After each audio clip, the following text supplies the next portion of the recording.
ओम शांति, ओम शांति, ओम शांति।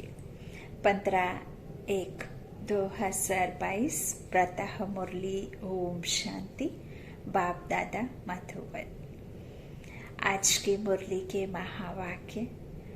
बाबा ने कहा, मीठी बच्ची, यह दादा है वंडरफुल पोस्ट ऑफिस। इनके द्वारा ही तुम्हें शिव बाबा के डायरेक्शन मिलते हैं। यदि हमें कोई बात भी बाबा तक पहुंचानी होती है तो भी ब्रह्मा बाबा के द्वारा ही पहुंचानी होती है।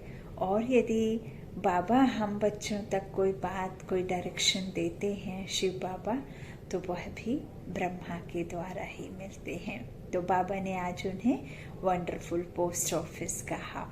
आज की मुरली का प्रश्न है, बाबा बच्चों को किस बात में खबरदार करते हैं और क्यों? उत्तर में बाबा ने कहा, बाबा कहते, बच्चे खबरदार रहो, माया की जास्ती चोट नहीं खाओ। अगर माया की चोट खाते रहेंगे तो प्राण निकल जाएंगे और पद मिल नहीं सकेगा। ईश्वर के पास जन्म लेकर फिर कोई माया की चोट से अगर मर जाए तो यह मौत सबसे खराब है। जब माया बच्चों से उल्टे काम कराती है तो बाबा को बहुत तरस पड़ता है, इसलिए खबरदार करते रहते हैं। गीत है तुम्हें बुलाने को। ओम शांति। बाप को बुलाने का समय होता ही तब है जबकि मनुष्य मात्र दुखी होते हैं, क्योंकि भिखारी बन जाते हैं। दुखी किससे होते हैं यह भी तमो प्रधान मनुष्य नहीं जानते हैं। दुखी करना है 5 विकारों रूपी रावण, है ना। दुखी जो करता है ना, वह कौन करता है? 5 विकार ही करते हैं और उसे ही रावण कहते। अच्छा, उसका राज्य कब तक चलता है? जरूर दुनिया के अंत तक राज्य चलेगा। अब कहेंगे रावण राज्य है, राम राज्य, रावण राज्य, नाम तो मशहूर है। रावण राज्य को भारत में ही जानते हैं। देखने में आता है दुश्मन भी भारत का ही है। भारत को रावण ने ही गिराया है। जब से देवता वाम मार्ग में गए अर्थात विकारी बने हैं। दुनिया यह नहीं जानती भारत जो निर्विकारी था वह विकारी कैसे बना।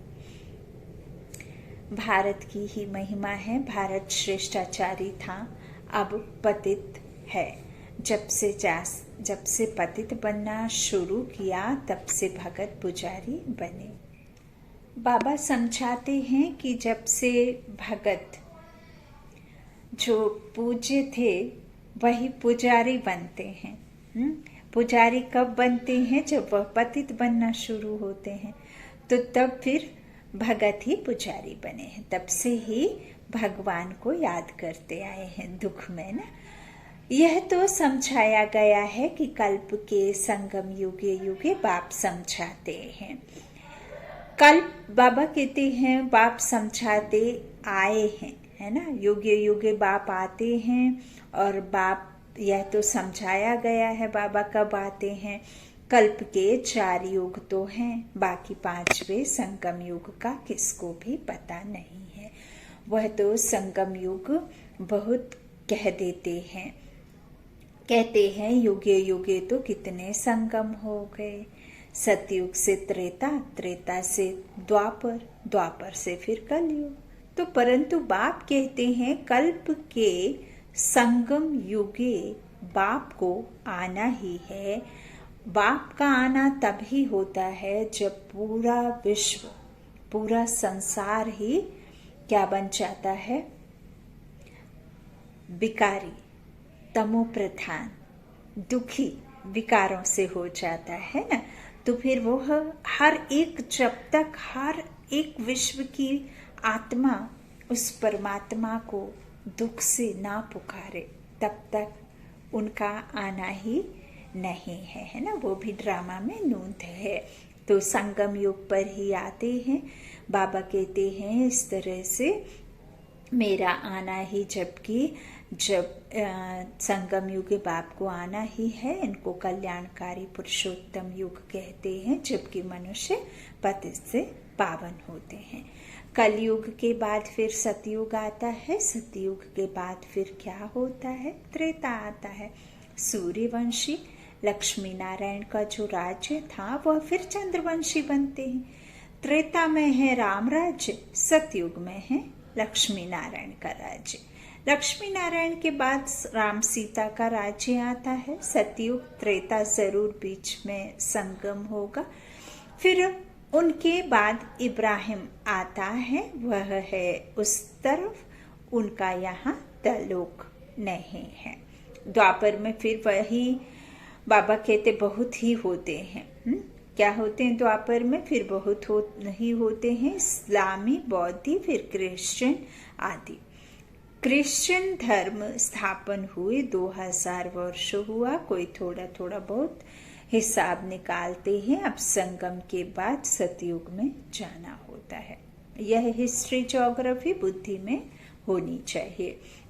गाया भी जाता है ऊंचे ते ऊंचा भगवान, उनको ही तुमेव माताश्च पिता कहा जाता है। यह है ऊंचे ते ऊंचे भगवान की महिमा। तुम माता पिता किसको कहते, यह कोई नहीं जानते। आजकल तो कोई भी मूर्ति के आगे जाकर कहते हैं तुम माता पिता। अब माता पिता किसको कहें? क्या लक्ष्मी नारायण को, ब्रह्मा सरस्वती को, शंकर पार्वती को? तो यह भी जोड़ा दिखाते हैं। तो माता पिता किसको कहना चाहिए? यदि परमात्मा फादर है तो जरूर मदर भी चाहिए। यह जानते नहीं कि माता किसको कहा जाए। इसको गुहा बातें कहा जाता है। क्रिएटर है तो फिर फीमेल भी चाहिए। महिमा तो एक की ही करेंगे ना, ऐसे नहीं कभी ब्रह्मा की करेंगे, कभी विष्णु की करेंगे, कभी शंकर की, नहीं। महिमा एक की ही करते हैं। गाते भी हैं कि पतित पावन आओ तो जो जरूर अंत में आएंगे, है ना। युगे युगे क्यों आएंगे? हर युग को यदि परमात्मा ही आकर के खत्म करें, विनाश कर उसका फिर उत्थान करें, तो फिर इतना तो जास्ती दुख बढ़े ही ना, है ना। यदि युगे युगे आते होते तो बाबा कहते हैं इस तरह से फिर युगे युगे आते ही नहीं बाबा, है ना। तो बाबा खुद कहते कि मैं युगे युगे क्यों आऊं, आना ही नहीं होता है जब तक सब दुखी ना हो। तो पतित होते ही अंत में है। तो पतितों को पावन बनाने वाला बाप, उनको जरूर पतित दुनिया में आना पड़े, तब तो आकर पावन बनाएंगे। वहां बैठ थोड़ी ही बनाएंगे। सतयुग है पावन दुनिया, कलयुग है पतित दुनिया। पुरानी दुनिया को नया बनाना बाप का ही काम है। नई दुनिया की स्थापना और पुरानी दुनिया का विनाश। ब्रह्मा द्वारा स्थापना किसकी कराते हैं? विष्णुपुरी की। ब्रह्मा और ब्राह्मणों द्वारा स्थापना होती है। ब्राह्मणों द्वारा यज्ञ रचा जाता है तो ब्राह्मणों को ही जरूर पढ़ाते होंगे। तुम लिखते हो बाबा ब्रह्मा और ब्रह्मा मुख वंशावली ब्राह्मणों को राजयोग की पढ़ाई पढ़ाते हैं। उसमें सरस्वती भी आ गई। यह ब्राह्मणों का कुल वंडरफुल है। भाई बहन कभी शादी कर ना सके, जब कोई आते हैं तो हम उनको परिचय देते हैं कि परम पिता परमात्मा से तुम्हारा क्या संबंध है। पिता तो कहते ही हैं, तो वह हुआ बाप। अब वह दादा वर्षा मिलता है उनसे जो ज्ञान का सागर बेहद का बाप है, देते हैं ब्रह्मा द्वारा। यह ईश्वरीय गोद है। फिर मिलती है दैवी गोद। वो यह भी समझाना सहज है। 4 युगों का हिसाब भी बरोबर है। पावन से पतित भी बनना है। बाबा कहते यदि पावन है तो पतित भी बनना है, वह भी ड्रामा है। 16 कला से 14, फिर 12 कला में आना है। तुम्हें पहले सबको बाप का परिचय देना है। बाबा कहते हैं बाबा से नया कोई मिले तो कुछ समझ ना सके, क्योंकि यह वंडर है। हर कोई ऐसे समझ ना सके। बाप दादा का माइंड है, बच्चों को भी घड़ी भूल जाता है। बच्चों को भी कौन भूल जाता है? ना, बाप दादा का माइंड है ना। तो हम किससे बात करते हैं? बुद्धि में शिव बाबा ही याद आना चाहिए। हम शिव बाबा के पास जाते हैं। तुम इस बाबा को क्यों याद करते हो? ब्रह्मा बाबा को याद करने की बात ही नहीं। तो शिव बाबा को याद करने से तुम्हारे विकर्म विनाश होंगे। शिव बाबा से ही तो हमारे योग लगाना है ना। ब्रह्मा बाबा से लगा करके तो ब्रह्मा बाबा तो खुद वर्षे का हकदार बन रहे हैं, वर्षा मांग रहे हैं, वर्षा ले रहे हैं, है ना। तो बाबा कहते हैं उनको याद करने से थोड़े ना कुछ होगा। शिव बाबा को याद करेंगे तब फिर तुम्हारे विकर्म विनाश होंगे। तो बाबा कहते हैं इस तरह से याद किसको करना है? शिव बाबा को। समझो फोटो निकालते हैं तो भी बुद्धि शिव बाबा की तरफ रहे कि यह बाप दादा दोनों हैं, है ना। प्रकृति के बीच चमकता जब सितारा प्रकृति के आत्मा के बगल में आकर के विराजमान हुए हैं, है ना। कंबाइंड नहीं होते हैं, बगल में आकर बैठते हैं। कभी शिव बाबा कभी ब्रह्मा बाबा भी मुरली में बात करने लग जाते हैं। बाबा कहते शिव बाबा है तब तो यह दादा भी है। बाप दादा के साथ फोटो निकालते हैं। शिव बाबा के पास इस दादा द्वारा मिलने आए हैं। यह हो गई पोस्ट ऑफिस। इन द्वारा शिव बाबा के डायरेक्शन लेने हैं। यह बड़ी वंडरफुल बात है। भगवान को आना ही तब जब पुरानी दुनिया होती है। द्वापर से लेकर दुनिया पतित होना शुरू होती है। ऐसे नहीं कि जैसे ही द्वापर शुरू हुआ और बिल्कुल एकदम दुनिया पूरी ही तमो प्रधान हो जाएगी, है ना। ऐसा नहीं है, धीरे धीरे होती है। बाबा कहते हैं शुरुआत कब से होती है? द्वापर से, है ना।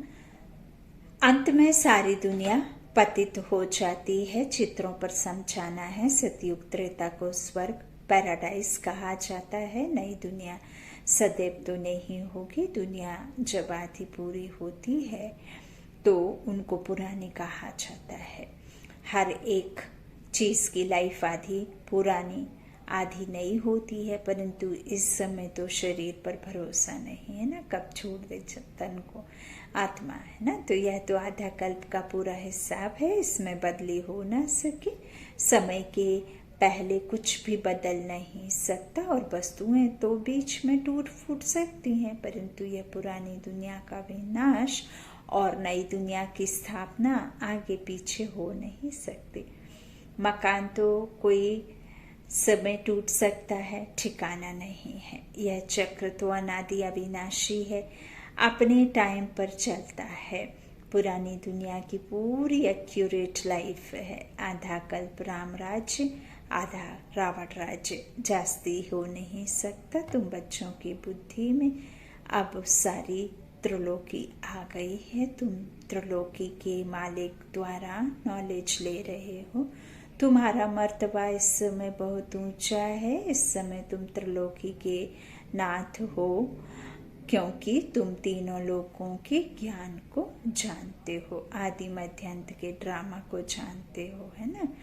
साक्षात्कार करते हो मूल वतन, सूक्ष्म वतन, स्थूल वतन। बच्चों की बुद्धि में पूरी पहचान है कि नहीं, कि अभी बाकी रह गई है। मूल वतन जहाँ की हम रहने वाले हैं, सूक्ष्म वतन जहाँ जो बाबा ने दिखाया है ना। बाबा ने यूं तो कई बार मुरली में सूक्ष्म वतन का कोई बात बाबा ने कहा सिर्फ और सिर्फ वो साक्षात्कार के लिए है। अदरवाइज सिर्फ मूल वतन, स्थूल वतन जहाँ हम आत्माएं इस तन को लेकर पाठ बजाती हैं, वो है स्थूल वतन जहाँ हम चीज़ों को देख करके महसूस करते हैं, सुनते हैं, समझते हैं, है ना। तो शरीर लेते हैं तो वह हो गया स्थूल वतन, है ना, थर्ड फ्लोर। और मूल वतन माना जहाँ हम आत्माएं रहते हैं, अव्यक्त वतन, है ना, शांति धाम। और सूक्ष्म वतन जहाँ साक्षात्कार बाबा ने बताया है, तो जहाँ आकारी, निराकारी और साकारी दुनिया, ऐसे तीन लोग। तो बच्चों की एक बाबा ने बताया कि शांति धाम में सिर्फ और सिर्फ क्या है, आत्माएं रहती हैं, है ना। सूक्ष्म वतन में टॉकी नहीं है, मूवी है। तो इस तरह से बाबा ने कई बार मुरलियों में अपने तीनों लोगों का अलग अलग तरीके से अलग अलग माँ उसमें सहज रीति समझाया है। तो बुद्धि से समझना है, धारण करना है। बच्चों की बुद्धि में पूरी पहचान है। बाबा त्रिलोकी का नाथ तीनों लोगों को जानने वाला है और वही त्रिनेत्र फिर आकर हम बच्चों को भी देते हैं। दिव्य दृष्टि ज्ञान चक्षु है ना, जिसके द्वारा मन बुद्धि के द्वारा फिर हम उस आत्मा को ले जा करके परमात्मा से मिलन मनाते हैं। लेकिन यह आधार शरीर के आधार से, शरीर नहीं होगा तो परमात्मा से मिलने की कोई बात ही नहीं है ना। तो यह सब समझना है। जो ज्ञान बाबा में है अब वह तुम्हारे में भी है। नंबरवार पुरुषार्थ अनुसार फिर सतयुग में तुम विश्व के मालिक बनेंगे। बच्चों में भी वही ज्ञान है जो बाबा में है। बाबा कहते हैं नंबरवार पुरुषार्थ अनुसार फिर सतयुग में तुम विश्व के मालिक बनेंगे। वहां तुमको त्रिलोकी के नाथ नहीं कहेंगे। लक्ष्मी नारायण को त्रिलोकी का ज्ञान नहीं रहता है, क्योंकि यह ज्ञान तो प्रायः लोप हो जाता है। सृष्टि चक्र का ज्ञान नहीं रहता है। तुम नॉलेजफुल गॉड के बच्चे हो। उसने पढ़ाकर तुमको आप समान बनाया है।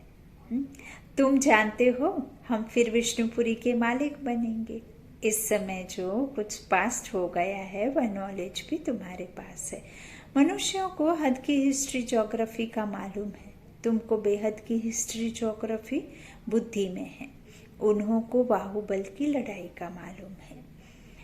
योग बल की लड़ाई का किसको पता भी नहीं है। ये तो रूहानी सरकार, रूहानी जो सेना है वो बिना वेपन्स के लड़ती है। कोई खूने नाहक नदियां बहाने की बात नहीं है। किसी से डिबेट करने की बात नहीं। किसी अकासुर बकासुर, किसी कंस का वध नहीं करना है। आसुरी अवगुणों का वध करना है, बस इतना ही है ना। तो ये बाहुबल की लड़ाई नहीं है। बाबा कहते हैं इस तरह जो आप समान बाबा बनाते हैं ना, तो बाबा जो हमें, जो खुद के पास ज्ञान होता है वह हमें भी देते हैं। और बाबा ने कहा योग बल की लड़ाई का किसको पता भी नहीं है। तुम जानते हो योग बल से हम विश्व के मालिक बनते हैं। सिखलाने वाला है बाप जो त्रिलोकी का नाथ है। इस समय तुम मर्तबा बहुत ऊंच, तुम्हारा मर्तबा बहुत ऊंच है। तुम नॉलेजफुल बाप के बच्चे, मास्टर नॉलेजफुल हो। यह भी तुम जानते हो कि वह ज्ञान का सागर, आनंद का सागर किस प्रकार है। उसको कहते हैं सत्य चित्त आनंद स्वरूप। इस समय आनंद को तुम फील करते हो क्योंकि तुम बहुत दुखी थे। तुम भेंट कर सकते हो सुख और दुख की। वह लक्ष्मी नारायण तो इन बातों को नहीं जानते। वह तो सिर्फ बादशाही करते हैं।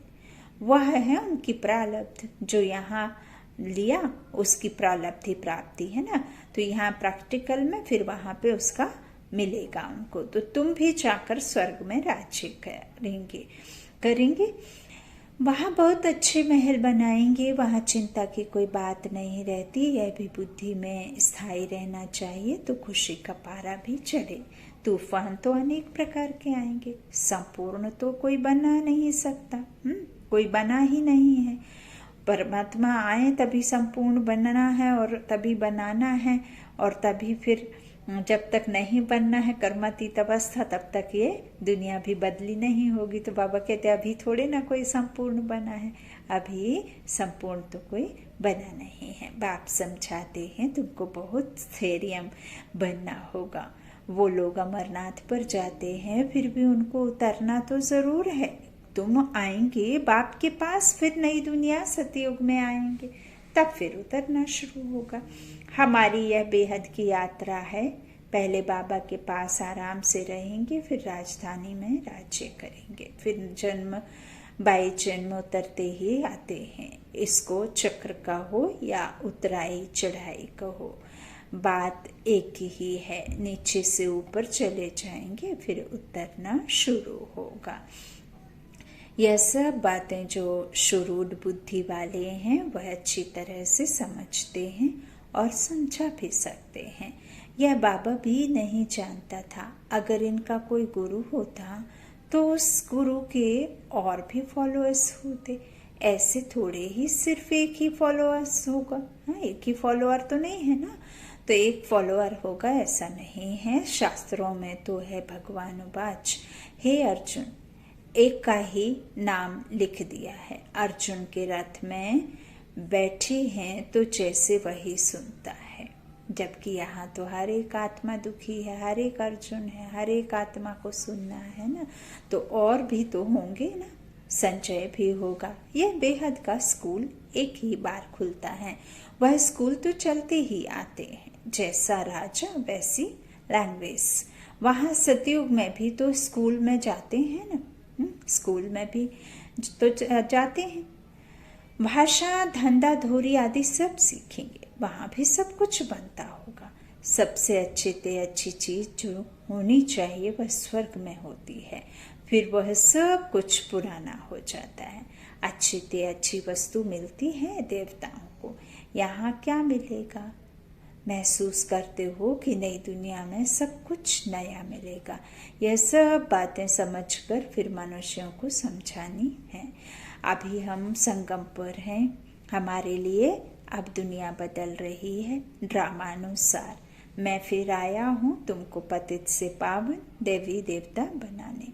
यह चक्र फिरता है। प्रजापिता ब्रह्मा द्वारा जरूर ब्राह्मण ही रचे होंगे, ब्राह्मणों द्वारा यज्ञ रचा है। ब्राह्मण सो देवता बनेंगे, इसलिए विराट रूप का चित्र भी जरूरी है, जिससे सिद्ध होता है ब्रह्मा मुखवंशावली। ब्राह्मण ही सो देवता बनेंगे, वृद्धि होती जाएगी। देवता सो क्षत्रिय, वैश्य शूद्र बनेंगे। यह संगम युग नामी ग्रामी है। आत्मा परमात्मा अलग रहे बहुकाल, चढ़ती कला फिर उतरती कला, यह भी समझाना है। पहले ईश्वरीय औलाद, फिर देवताई औलाद, फिर थोड़ा थोड़ा कम होता जाता है। तुम पूछ सकते हो कि दुख हरता सुख करता किसको कहते हो? जरूर कहेंगे परमपिता परमात्मा को। जब दुनिया का दुख मिट जाएगा तो विष्णुपुरी बन जाएगी। वह ब्राह्मणों के दुख मिट जाते हैं, सुख मिल जाते हैं, यह है सेकंड की बात। लौकिक बाप की गोद से निकल पारलौकिक बाप की गोद में आ गए, यह है खुशी की बात। यह सबसे बड़ा इम्तिहान है। राजाओं का राजा बनते हैं। राजयोग परमपिता परमात्मा के सिवाय कोई सिखला ना सके। यह चित्र बहुत अच्छे हैं। ऐसे कौन कहेंगे कि मेरा परमात्मा से कोई नाता नहीं है? ऐसे नास्तिक से बात नहीं करनी चाहिए। माया चलते चलते बच्चों से भी कभी कभी उल्टा काम करा देती है। बाबा को तो तरस पड़ता है, फिर समझाते हैं खबरदार रहो, जास्ती चोट नहीं खाओ, नहीं तो पद नहीं पाएंगे। माया तो बहुत जोर से थप्पड़ लगाती है, जो प्राण ही निकल जाते हैं। मर गया, फिर जन्मदिन मना नहीं सकेंगे, कहेंगे बच्चा मर गया। ईश्वर के पास जन्म ले फिर मर जाए, यह मौत सबसे खराब है। जन्म ले फिर मर जाए, है ना। तो कोई बात राइट नहीं लगती तो छोड़ दो, संशय पड़ता है तो नहीं देखो। बाबा कहते हैं मन मना भाव, मुझे याद करो और स्वदर्शन चक्र फिराओ। अच्छा, मीठे मीठे सिकिलाधे बच्चों प्रति माता पिता बाप दादा का याद प्यार और गुड मॉर्निंग। रूहानी बाप की रूहानी बच्चों को नमस्ते। हम रूहानी बच्चों की रूहानी माता पिता बाप दादा को याद प्यार और गुड मॉर्निंग। शुक्रिया बाबा, मीठे बाबा, प्यारे बाबा, सबका साथी सबका सहारा, मेरा बाबा मेरा बाबा। धारणा के लिए मुख्य सार। पहला, बाबा ने कहा बाप समान मास्टर नॉलेजफुल बनना है, ज्ञान का सिमरन कर अपार खुशी में रहना है, आनंद का अनुभव करना है। दूसरा, अनेक प्रकार के तूफानों में रहते स्वयं को स्थैर्य बनाना है। माया की चोट से बचने के लिए बहुत बहुत खबरदार रहना है।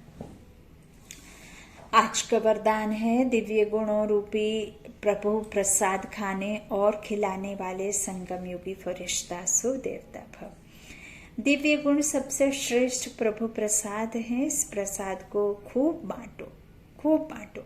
जैसे एक दो में स्नेह की निशानी स्थूल टोली खिलाते हो, ऐसे ये गुणों की टोली खिलाओ।